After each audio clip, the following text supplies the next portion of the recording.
Honorable Dalai Salaha Peruma, Minister of Youth Affairs and Skills Development of Sri Lanka, Honorable Ministers, Honorable Deputy Ministers, Global Expert Advisor for Children and Youth, Mr. Ravi Karkara, distinguished youth representatives from 169 countries around the world, and my dear young friends. I'm so pleased to have been asked to address the largely youthful audience at the main plenary session on mainstreaming youth in the post-2015 development agenda, even for a short duration of 10 minutes.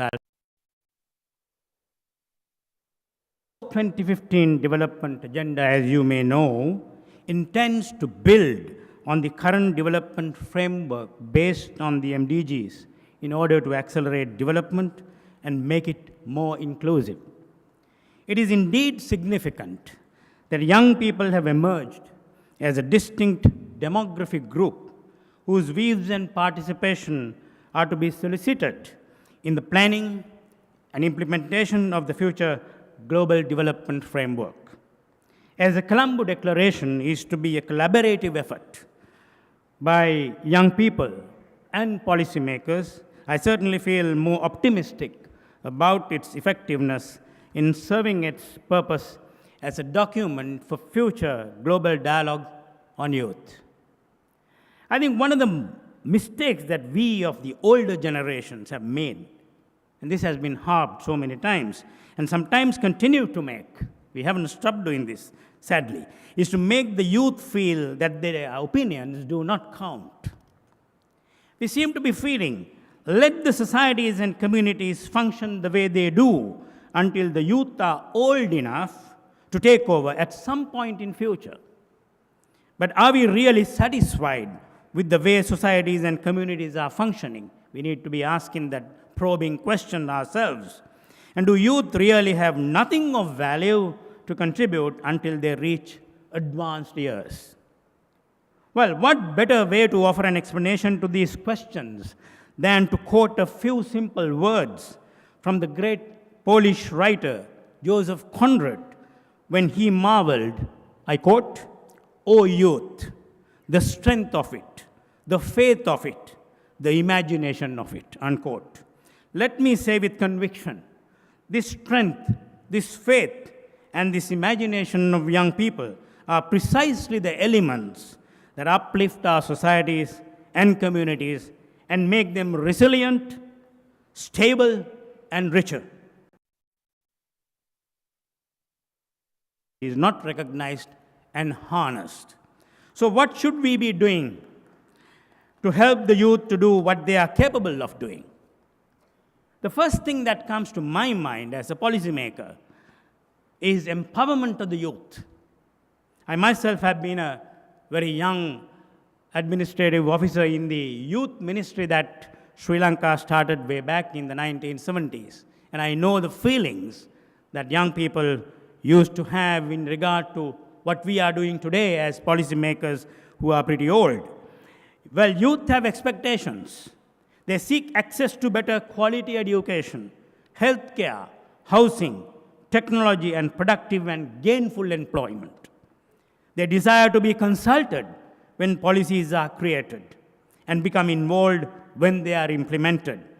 They have their right of say in which direction their governments should steer, since they will one day be the custodians of these nations. You're undoubtedly familiar with the statistics. Nearly half the world's population is under the age of 25. Amazing. And nearly a quarter are aged 12 to 24. Of those between ages 12 to 24, the quarter that I was talking about, nearly 40% live on less than $2 a day.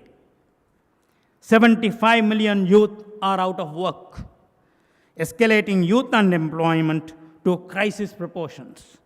What is the cause for concern is that this also accounts for 41% of total global unemployment, which is not likely to recover until beyond 2016. While 40% of the youth survive on less than US dollars a day, about 133 million youth in the world are unfortunately illiterate. It is apparent that the problems of the youth as a significant group of the world population,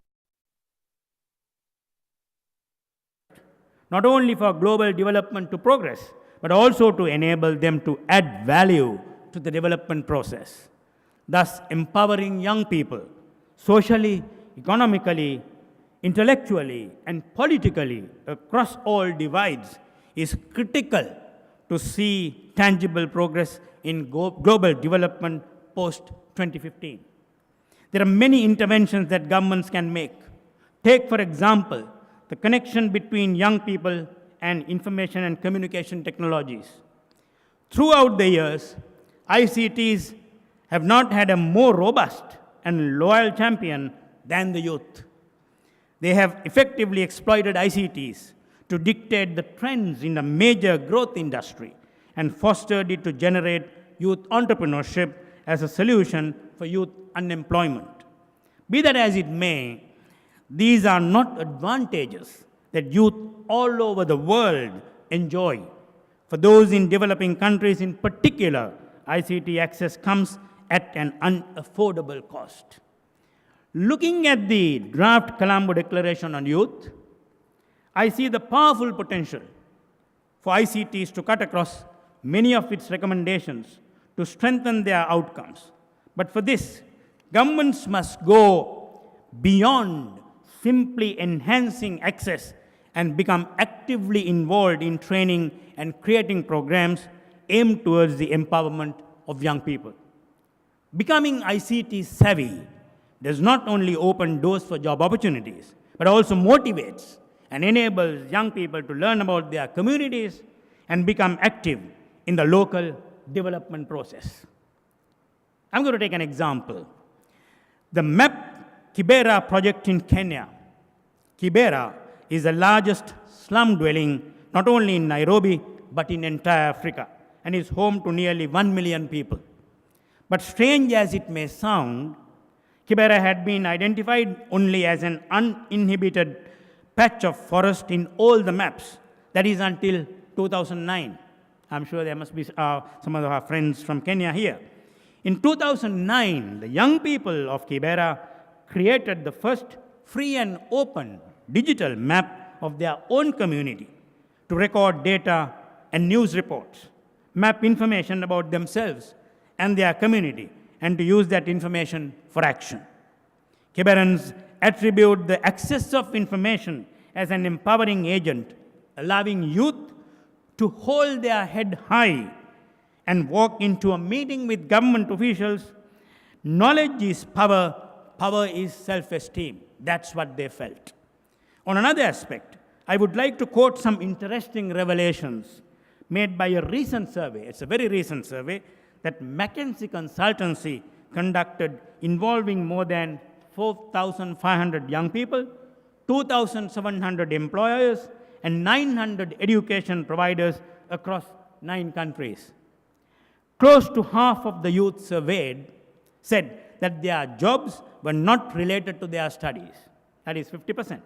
And nearly 40% employers complain, the other side of the story, that they struggle to fill entry-level jobs because young people lack adequate skills. See the mismatch.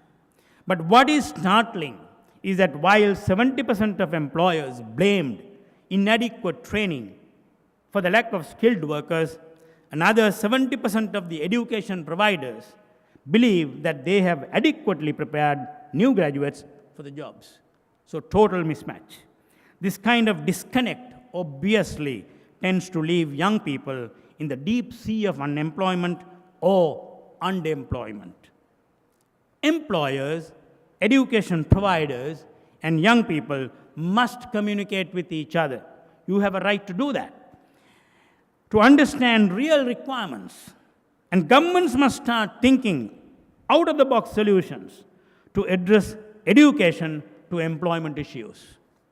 In this regard, it must be noted that the full potential of ICTs in formal education systems that will better respond to labor market requirements have not yet been adequately realized. Governments must align their development policies to integrate ICTs in education and coordinate with all relevant government agencies providing education, employment, skills, and technology. Vocational education should be promoted in a large way with the use of ICTs to reduce cost of vocational education. As practiced in several countries, simulation and maybe serious games can be propagated as 21st century form of apprenticeships to provide tailored, detailed, practical experiences to large numbers at a fairly low cost. It is also our duty to promote the engagement of youth in the science of government and to prepare them for the future governance of our countries. This must be very realistically done, sincerely done. Sri Lanka's own youth parliament, and I give a lot of credit to the young minister, which commenced in 2011 and now has 355 members representing all ethnic groups. These youth parliamentarians and a network of more than 10,000 youths from villages around the country actively participate in debates and in the decision-making process. The youth policy launched in February this year in Sri Lanka has made provisions for full exploitation of potentials in youth for the development of the country. Well, if we are to ensure greater success in the post-2015 development agenda, it is important to remember that we, the governments, policymakers, officials, young people, and other stakeholders stop functioning as parallel universes and engage each other. What is more important is to realize that the more we engage young people, the better we will serve them. And the more they feel they are part of the process, the more we will increase our public value to the entire community.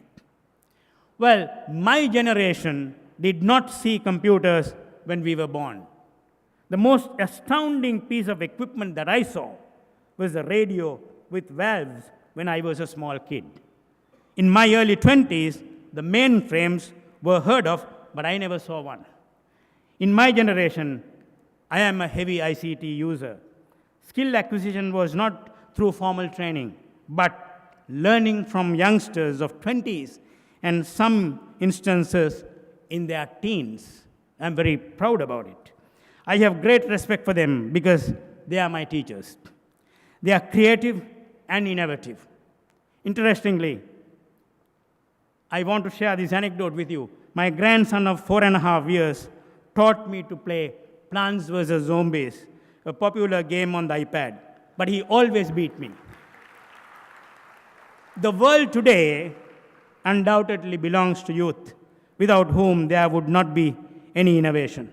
I have learnt it all my life. Before I conclude, I wish to remind you of the Twitter session. His Excellency, the President of Sri Lanka, invited you to join today at 11:30 a.m. I'm sure you will join him. It's going to be an interesting session. In conclusion, may I convey my best wishes for your deliberations to produce meaningful outcomes and successful finalization of the Colombo Declaration on Youth that will be a reference document internationally on any forum concerning youth and development. I wish you all a very comfortable stay in our country. Thank you very much.